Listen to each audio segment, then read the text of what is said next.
इस देश के अंदर जीने का अधिकार जितना धनखड़ साहब को है और देवेंद्र फडणवीस साहब को है, उतना ही अधिकार ये कामगारों को है, ये फल फूल बेचने वालों को। कभी उस इलाके का गुंडा मवाली आएगा, इस इलाके में बैठना है तो इतना पैसा दो। अगर कानून बना है तो क्या वजह है महानगर पालिका की गाड़ी आ रही है तो महातारी बाई टोकरा उठाकर भाग रही है, हाथ गाड़ी वाले भाग रहे हैं। ये जब तक हॉकर जोन नहीं बनाते हैं तब तक आपने ये जो मिलिट्री इन लोगों के ऊपर छोड़ रखी है वो मिलिट्री को अंदर ही रहने दीजिए। पीछे जो लोग बैठे हुए हैं, मीडिया वालों से मैं दरखास्त करता हूं कि अगर वो प्लेटफॉर्म के ऊपर चढ़ गए और बाकी के लोग वहां से हट जाए। पीछे पीछे हटो भैया, आप लोग थोड़ा सा पीछे हट जाए, बाकी हॉकर्स जो है वो नीचे बैठ सकते हैं। पप्पू बैठे हो, पप्पू नीचे हाँ बैठिए। सुनाल भाई पीछे हो जाइए भैया, बैठ जाओ तुमको देखने को।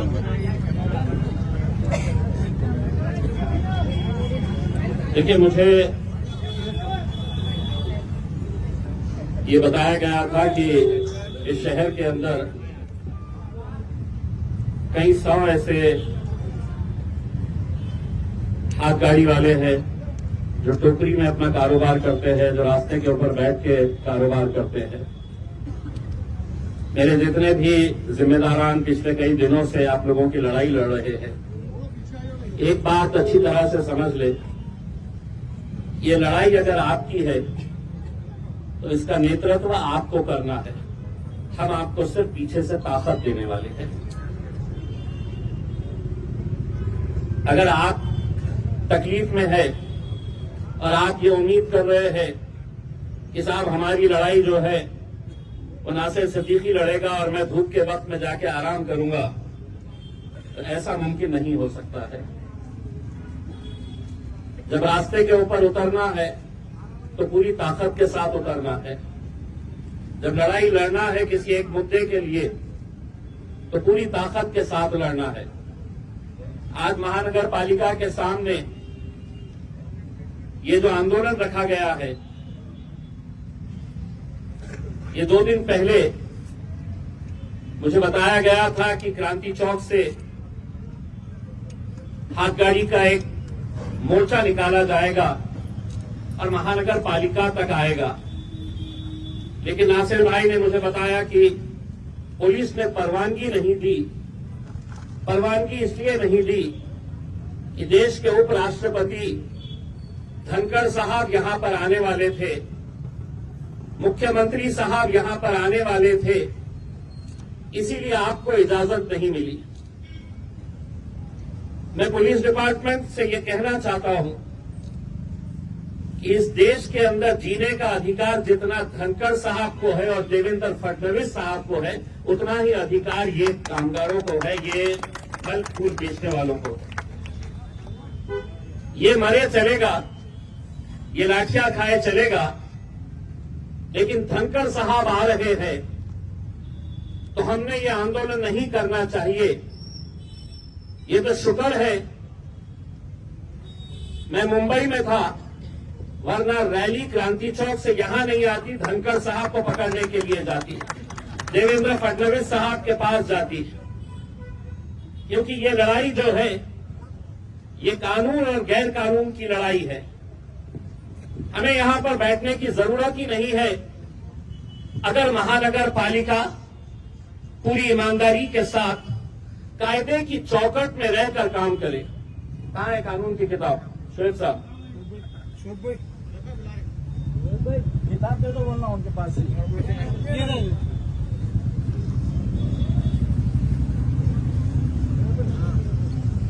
ये शायद आप लोगों को समझ में नहीं आएगा, लेकिन जो अधिकारी वहां पर बैठे हुए हैं उन सबको ये अच्छी तरह से समझता है, क्योंकि पूरे महाराष्ट्र के अंदर जितनी महानगर पालिकाएं हैं उनके लिए ये कानून इन्हीं लोगों ने बनाए हैं। न ये आपने बनाए हैं न हमने बनाए हैं। और इसमें आपको ताज्जुब होगा कि ये कानून के अंदर जो सबसे पहला कानून जो बनाया गया है, सबसे पहला कानून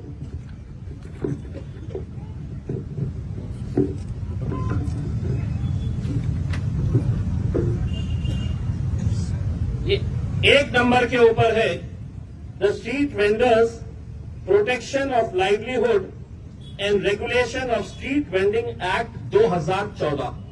सबसे पहला इन्हीं की किताब है, मेरी किताब नहीं है, कानून मैंने नहीं बनाया है। और ये कानून 2014 के अंदर जब बना, उसके बाद 2019 के अंदर जब आप लोगों ने मुझे लोकसभा के अंदर भिजाया, तो मैंने ये बात दिल्ली के अंदर उठाई थी कि आपने कानून तो बना दिए हैं, लेकिन आज एक सच्चाई ये है कि कोई भी ठेले वाला सम्मान के साथ अपना कारोबार नहीं कर सकता है। कभी महानगर पालिका का दस्ता आएगा इन्हें उठाने के लिए, कभी पुलिस वाले आएंगे हफ्ता जमा करने के लिए, कभी उस इलाके का गुंडा मवाली आएगा, इस इलाके में बैठना है तो इतना पैसा दो। अगर कानून बना है तो क्या वजह है कि आज उसी कानून के तहत इस शहर के अंदर जितने हॉकर जोन होना चाहिए वो हॉकर जोन नहीं बनाए गए। 14,000 से ज्यादा, जिस तरीके से नासिर साहब ने बताया है, हॉकर्स का रजिस्ट्रेशन हुआ है। क्या आप लोग उसके अंदर हैं? मैं आपको बताता हूं, यहां के अधिकारी और आपका जो ठेका लेने वाले आपके नेता है, इन लोगों ने अलग अलग नाम से रजिस्ट्रेशन करवाया है। क्यों? कि सरकार ने इसी कानून के तहत प्रधानमंत्री स्वनिधि योजना जो बनाई कि ये गरीब है, एक टोकरी के अंदर ये मौशी अपना कारोबार कर रही है, ये कारोबार अगर बढ़ाना है तो सरकार ने पहले इसे 15,000 रुपये लोन देने का तय किया स्कीम के जरिए। वो 15,000 रुपये ये वापस करती है तो और ज्यादा इसे लोन दिया जाएगा। ऐसा करते करते 50,000 रुपये तक का लोन ये हाथ गाड़ी वाले, ये टोकरे में, ये रास्ते के ऊपर बैठने वाले जो कारोबारी है, उनके लिए ये सरकार ने ये स्कीम निकाली। लेकिन मैं आपको यकीन के साथ कह रहा हूं कि ये 14,500 लोगों की लिस्ट अगर निकाली गई तो उसमें आधे से ज्यादा बोगस नाम है जिनके नाम से 15,000 रुपये उठाए गए हैं इस महानगर पालिका, बांटे गए आपस में, और अकेले महानगर पालिका के लोगों ने नहीं। इसमें जो आपके यूनियन के कुछ पदाधिकारी है, जो शहर के छोटे मोटे लीडर हैं, वो सभी लोगों ने ये 15,000 रुपये उठाए आपके नाम पे, वापस किए, फिर 25,000 उठाए, वापस किए, फिर 50,000 रुपये आपके नाम के ऊपर उठाए गए। अगर नहीं तो मैं महानगर पालिका को ये कहना चाहता हूं कि जितने लोगों का रजिस्ट्रेशन हुआ है वो रजिस्ट्रेशन की लिस्ट ऑनलाइन डाले कि कौन से महल्ले के अंदर, मुकुंदवाड़ी के अंदर कितने ठेले वाले हैं, किसको लोन दिया गया है, उस्मानपुरे के अंदर कितने हैं, शाहगंज के अंदर कितने हैं, किरारपुरे में कितने हैं, ये पूरी लिस्ट आप डालिए, अपने वेबसाइट के ऊपर डालिए, आपको पता चलेगा कि कितने लोगों ने 15,000 कोई हाथ गाड़ी नहीं, कोई टोकरी के अंदर सब्जी फूल नहीं बेच रहा है, फल नहीं बेच रहा है, लेकिन आपके नाम के ऊपर 15,000, 25,000, 50,000 रुपये के लोन निकाले गए हैं। 50,000 लेने के बाद ये कोई वापस नहीं करने वाला, क्योंकि उनका पता ही वहां पर नहीं है। गलत तरीके से रजिस्ट्रेशन कराए गए, और सवाल यही पैदा होता है कि अगर ये कानून के तहत, अगर इन्हें सम्मान के साथ काम करने की, 2 वक्त की रोटी कमाने की अगर इन्हें इजाजत दी जाए तो ये क्या मांग रहे हैं? ये आपसे सिर्फ एक छोटी सी जगह मांग रहे हैं। महानगर पालिका की जिम्मेदारी है। कानून के तहत मैं कोई भी बात कानून के अलावा नहीं बात कर रहा हूं। कानून के अंदर यह प्रावधान है कि हर मोहल्ले के अंदर हॉकर जोन होना चाहिए, हर एक को लाइसेंस देना चाहिए, आई कार्ड देना चाहिए। वो आई कार्ड से पता चलेगा कि कौन कहां पर बैठा हुआ है, किसका कौन सा इलाका है। लेकिन क्या ये सच्चाई नहीं है कि जो आ रहा है आपको उठाकर लेकर जा रहा है? मुझे बताया गया है कि हरसूल में किसी एक मुकाम के ऊपर जो जब्त करी हुई हाथ गाड़ियां हैं, कितनी हाथ गाड़ियां और जो वजन करने वाले कांटे होते हैं, कितने सारे हरसूल के अंदर पड़े हुए हैं। मैं मेरे तमाम जिम्मेदारों से ये कहना चाहूंगा, अगर इनकी मदद करना है तो प्रशासन को 8 दिन का समय दीजिए। एक एक गाड़ी इन्हें वापस मिलनी चाहिए, एक एक कांटा इन्हें वापस मिलना चाहिए। ये लड़ाई आप लोगों को, हम सबको मिलकर लड़नी है। आप बिल्कुल सही बात है, यहां पर बोलने वालों ने बताया है कि महानगर पालिका के अंदर सब कुछ अच्छा है, ऐसा नहीं है। गरीबों को किस तरीके से निशाना बनाया जाता है। कुछ दिन पहले एक अखबार के अंदर महानगर पालिका की तरफ से एक नोटिस आई, जिन जिन लोगों का टैक्स 1 लाख रुपए तक का नहीं भरा हुआ है, 1 लाख जिसका नहीं भरा है, उनकी प्रॉपर्टी जब्त की गई है। 1 लाख जिसका नहीं भरा गया है, ऐसे 32 लोगों की प्रॉपर्टी जब्त करके उसकी नीलामी करने की नोटिस महानगर पालिका ने दी। 1 लाख रुपया मैंने महानगर पालिका को लिखित के अंदर दिया हूं। कितने ऐसे लोग हैं शहर के अंदर जिसके 15 लाख, 20 लाख और 50 लाख रुपये बकाया है अभी तक? तुम उनको नहीं पकड़ोगे। गरीब को इसलिए पकड़ोगे कि तुम समझ रहे हैं कि गरीब की कोई आवाज नहीं है। लिखित के अंदर देने के बावजूद कि किस इलाके के अंदर किसके 15 लाख रुपये बचे हुए हैं, किसके 10 लाख रुपये बचे हुए हैं, क्या उनके लिए कानून अलग है? इनके लिए कानून अलग है।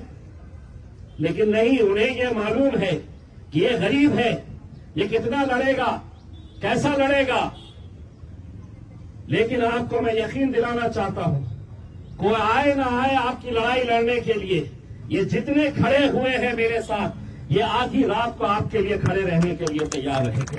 मुझे खुशी है कि आपकी लड़ाई के लिए जिस तरीके से ये लोग अपने अपने इलाके के अंदर गए, मोहल्ले मोहल्ले के अंदर गए, और आप लोगों से यही अपील की कि ये लड़ाई हम लड़ेंगे आपके साथ मिलकर।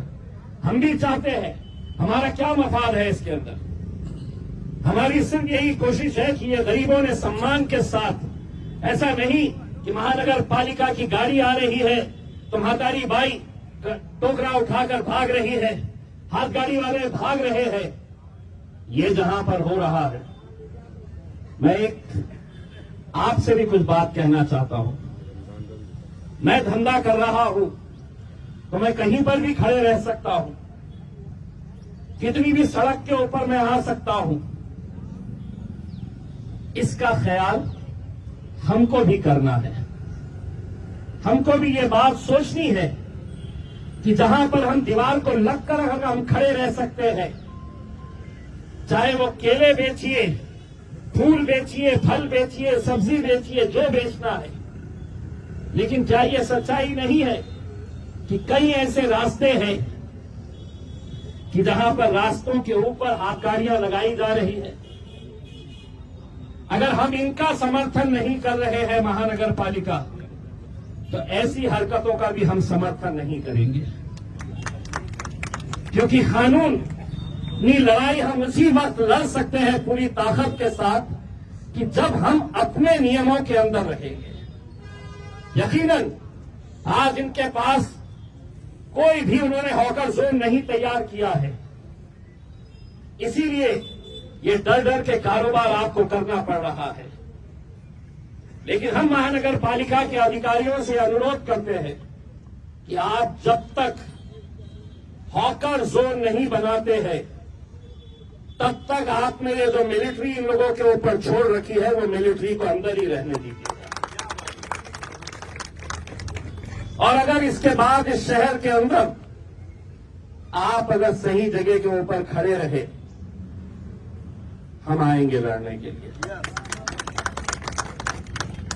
अगर इसके बाद अगर ये मिलिट्री वाले किसी एक गाड़ी को भी पलटी किए, फल फूल सब्जी अगर जमीन पर फेंकी गई, तो जवाब उन्हें कैसा मिलेगा, ये अच्छी तरह से समझ लेंगे।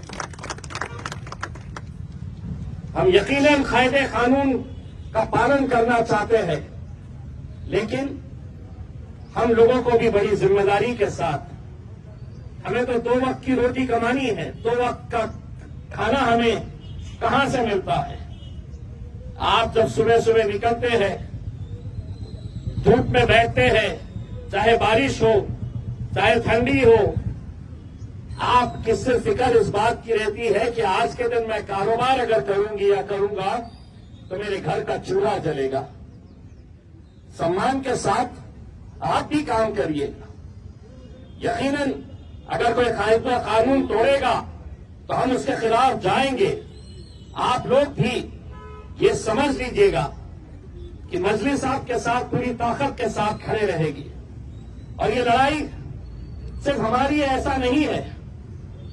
कभी उनके पास भी जाओ जो सिर्फ 5 साल के अंदर आपको नजर आते हैं, 5 साल के बाद आपको दिखाई देते हैं, उनके पास भी जाइए, उनसे भी कहिएगा कि ये लड़ाई जो असरार लड़ रहा है, शारिक लड़ रहा है, नासिर लड़ रहा है, समीर लड़ रहा है, साबिर भाई लड़ रहे हैं, विकास हेड़के लड़ रहा है,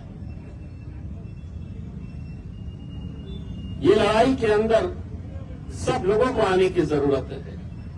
मैं आप लोगों से सिर्फ इतना अनुरोध करना चाहता हूं कि जो मेमोरेंडम आज महानगर पालिका के आयुक्त को, कमिश्नर को दिया जाने वाला है, उसमें हम कोई ऐसी मांग नहीं रख रहे हैं। हम उनसे कह रहे हैं कि किसी इलाके के अंदर अगर 10 हाथ गाड़ी वाले 20 टोकरा लेकर बैठी हुई हमारी मौसी, हमारी माएं, हमारी बहनें अगर बैठी हुई है, तो उनको सम्मान के साथ कारोबार करने का अधिकार दीजिए। बस यही मांग है हमारी। वरना डर कर, घबरा कर कि कभी पुलिस वाले आ रहे हैं हटाने के लिए, कभी महानगर पालिका का तोड़ू दस्ता आ रहा है उठाने के लिए, कभी गाड़ियों को पलटाया जा रहा है, फल फूल को तो सड़क के ऊपर फेंका जा रहा है।